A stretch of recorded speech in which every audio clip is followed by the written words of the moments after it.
Carney promised to build big, build bold, and build now. He said he would move at speeds previously thought unimaginable. He must have meant unimaginably slow. Just think about the big announcement he had just 2 days ago. He had a press conference, and in that press conference, he announced that 3 projects that have been languishing for a decade will now be eligible for consultation on possibly being designated to have their permit application move from one federal bureau to another federal bureau for further consultations. It's not fast tracking to take 9 months to consult if projects should be fast tracked. Another bureaucracy that requires 3 months of consultations to launch even further consultations is the exact opposite of the build, baby build, Carney promised Canadians. Another illusion. The only thing they have managed to do is take credit for other people's work. Just look at a few of these. The Darlington nuclear project was approved for construction by the Canadian Nuclear Safety Commission before Carney was even elected. Ontario was able to start construction of the road to the Ring of Fire 5 years early with no help from the Major Projects Office or Carney's Liberals. Meanwhile, the Major Projects Office has done nothing to get Canada any closer to building a pipeline to the Pacific, and when presented with a motion to declare that pipeline to be in Canada's national interest, Liberals shut down the Natural Resources Committee to prevent a vote. We know the results. Canada has lost $20 billion in business investment since Carney took office. Canada, under Mark Carney, has the lowest business investment per worker, and Mark Carney is now the only G20 leader to lead his country into a recession. It's clear that more bureaucratic, busy work doesn't build the economy. What will get things built is getting the government out of the way, repealing the anti-development laws, scrapping the industrial carbon tax, and granting permits for construction to begin. Conservatives will get results by getting out of the way, bringing in one application, one review, so projects get approved within a maximum of 1 year and shovels get in the ground faster.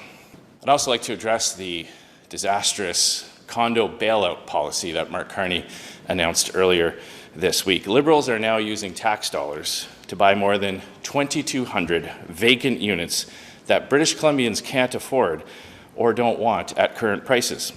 This developer bailout prevents a price correction. It keeps prices high for developers rather than lowering them for buyers.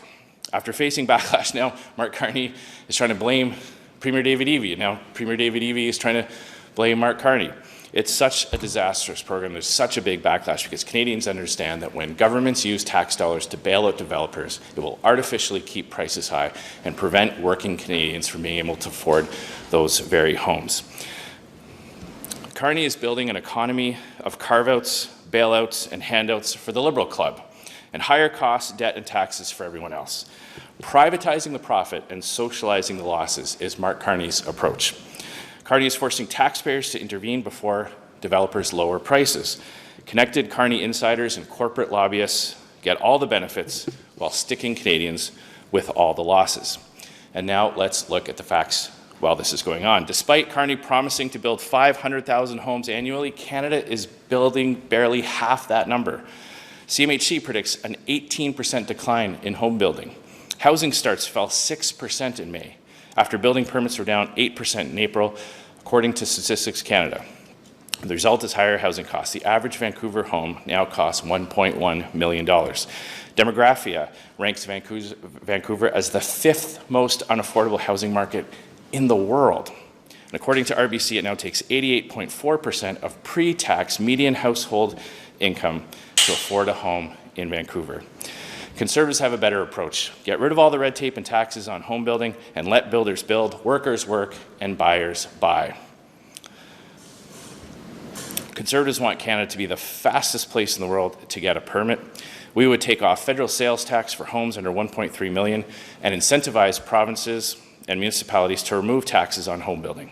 Our Conservative colleague, MP Brad Redekop's Housing Cost Transparency Act would require a public disclosure of the real-world costs, delays, and affordability impacts of proposed building code changes before they are imposed.